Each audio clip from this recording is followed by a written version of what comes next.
At this point I have probably sat through the opening of Skyrim at least 100 times, but just the other day whilst working on a different video I thought about something I've never before. Whilst on the carriage to Helgen, Ralof says to the Dragonborn, "Hey, you're finally awake. You were trying to cross the border, right? Walked right into that Imperial ambush, same as us. And that thief over there." I've heard this line many times before, but I've never actually thought about it, and so I was sitting there and I thought, wait, where did the Dragonborn actually cross the border? And so I stopped working on the video that I had planned and began researching on the topic, and so here we are. To begin this analysis, we need to find out where the Stormcloaks got captured, because it is stated by Ralof that the Dragonborn got captured in that Imperial ambush. If you choose to escape Helgen with Ralof, you can talk to him and ask how he got captured, and this is what he says. "I was assigned to Ulfric's guard. We were on our way to Darkwater Crossing in the south of Eastmarch. The Imperials were waiting for us." So he says that the Imperials set up an ambush at Darkwater Crossing, and so that is where they were captured. If we take a look at where Darkwater Crossing is on the map, we can clearly see that it is nowhere near the border. And so with now knowing where the capture location is, we can look into the first theory, that is that the Dragonborn got captured at the Eastmarch and Rift border within Skyrim. At first, this seems plausible as the hold border between the Rift and Eastmarch is very close to Darkwater Crossing.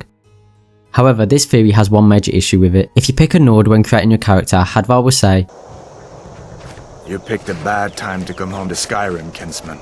Returning to Skyrim would mean crossing the border from a different province, and only crossing hold borders would not apply in this sense. The nearest province borders to Darkwater Crossing is Morrowind and Cyrodiil, but even then they are still quite far from the ambush location. When Ralof is in the cart, he makes it seem that the ambush location was on the border, but him saying Darkwater Crossing just contradicts that. The next theory is that the Dragonborn, Lokia and the Stormcloaks all got arrested at different times and were sent to the Imperial City prisons and then all got transferred to Helgen for execution. This one also doesn't seem likely for the simple reasoning that the time doesn't add up. When you get to Riverwood with Ralof, he says to Gerda and Hod that the ambush was 2 days ago.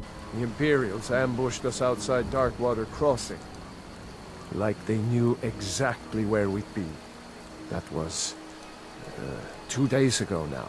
But it would take a lot more time for them to get to the Imperial City and back. Also, if you speak to Hadvar, he will say, "I thought we were taking Ulfric back to Cyrodiil, but I guess the general changed his mind.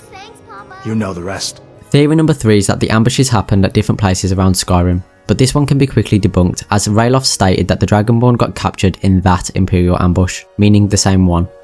"Walked right into that Imperial ambush." Another theory that can be quickly debunked is that the Dragonborn was actually leaving Skyrim and was crossing the border into Cyrodiil or another province. This one also doesn't make sense because if the Dragonborn was in Skyrim beforehand, then surely they would know about the ongoings of the Civil War and wouldn't ask questions about it. One thing that I am almost certain about is that the Dragonborn came to Skyrim through the Cyrodiil border, because when you speak to Hadvar about who the Stormcloaks are, he will say, "I guess down in Cyrodiil people have other things to worry about," implying that the Dragonborn came from there. "You haven't heard of the Civil War in Skyrim? I guess down in Cyrodiil people have other things to worry about." Overall, I think something during development was overlooked, and because of that this is just a massive plot hole in the lore, and I'm not sure if we will ever get a definitive answer, but regardless it was good to speculate. But anyway, let me know what you think in the comments. Also be sure to check out the previous video where I'll go over some of the undiscovered locations around Skyrim. Thank you for watching.